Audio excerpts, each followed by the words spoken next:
మహాలక్ష్మి అనుకున్నట్టుగానే ఇక కానిస్టేబుల్ కలవడానికి స్టేషన్‌కైతే ఆఫీసు టైం అవ్వగానే వెళుతూ ఉంటుంది. ఇక అక్కడికైతే కానిస్టేబుల్ అలాగే మహాలక్ష్మి మాట్లాడుకోవడంతో ఎస్ఐ బయటికి వీళ్ళ మాటలు వింటూ ఉంటాడు. "ఏమైందమ్మా?" అంటే, "అదే సార్ ఒకరోజు మా పెళ్లి జరిగింది. దాని గురించి డీటెయిల్స్ కనుక్కోవడానికి వచ్చాను. మేము మ్యూచువల్స్ డైవర్స్ తీసుకున్నప్పుడు ఇక లాయర్ గారైతే కొన్ని కండిషన్స్ చెప్పారు. దాని గురించి మాట్లాడుతున్నాను." అంటే ఇక లాయర్ అయితే మొత్తం ఏంటి అయ్యా అనేసి వీళ్ళ సమస్య అని అంటే ఇక అక్కడున్న కానిస్టేబుల్ అయితే ఎస్ఐకి భయపడి అసలు నిజాలైతే చెప్పేస్తూ ఉంటాడు. వాళ్ళు పర్సనల్ లైఫ్‌లో నువ్వు ఇంటర్ఫీర్ అవ్వడం ఏంటి? అది తప్పు కదా! నువ్వు చేసేది చాలా తప్పు. అలా అవ్వకూడదు అంటే, "అది కాదు సార్. ఆ రోజు మా మ్యారేజ్ రిజిస్టర్ అయింది కదా! నా ఆధార్ కార్డ్స్ నా ప్రూఫ్స్ ఏమి లేకుండా ఇదంతా ఎలా అయింది?"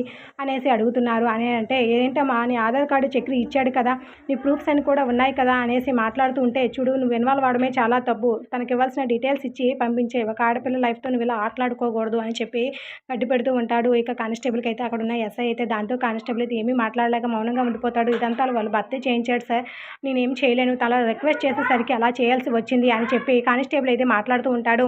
"సరే ఇదేందో చూసుకో నాకు బయట చాలా ముఖ్యమైన పని ఉంది. వెళ్ళిపోతున్నా" అని చెప్పి వెళ్ళిపోవడంతో ఇక కానిస్టేబుల్ వైపు అక్కడున్న మహాలక్ష్మి అయితే తిరుగుతుంది. "ఇదంతా చక్రి చేయించాడమ్మా" అంటే, "అవును చక్రియే చేయించాడమ్మా. చాలా బాధపడుతూ రిక్వెస్ట్ చేశాడు. నాకు చేయక తప్పలేదు" అని అనడంతో, "మరి నా పెళ్లి రిజిస్టర్ అవ్వాలంటే ఆధార్ కార్డ్ ఉండాలనేసి లాయర్ గారు చెప్పారు. మరి ఆధార్ కార్డ్ ఎలా వచ్చింది?" అని అడుగుతుంటే, "చక్రి దగ్గర నీ ఆధార్ కార్డ్ ఉందమ్మా. నీ ఆధార్ కార్డ్ డీటెయిల్స్ అన్నీ కూడా ఇచ్చాడు. అందుకే రిజిస్టర్ అయింది పెళ్లి" అని చెప్తూ ఉంటాడు. "నిజంగా ఇదంతా చక్రి చేయించాడమ్మా" అనేసి అంటాడు. "నిజంగానా?" అని కాక ఒకంత షాక్ అవుతూ మహాలక్ష్మి చెప్తూ ఉంటుంది. "అవునండి ఇదంతా నిజమే.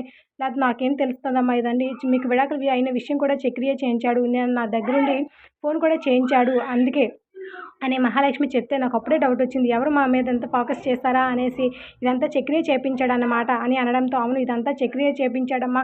నీకు నమ్మకపోతే ఫోన్ చేసేవాళ్ళు చెప్తాను ఉండు" అనేసి ఫోన్ చేపిస్తూ ఉంటాడు. దాంతో చక్రి ముందే మాట్లాడుతూ ఉంటాడు. కానిస్టేబుల్ అయితే ఇక అదంతా మాటలు వింటుంది. మహాలక్ష్మికి చాలా కోపం వస్తుంది. ఇంటికెళ్ళేసరికి ఇంటి నిండా బెలూన్స్‌తో బర్త్‌డే సర్ప్రైజ్ అయితే చేపిస్తూ ఉంటాడు.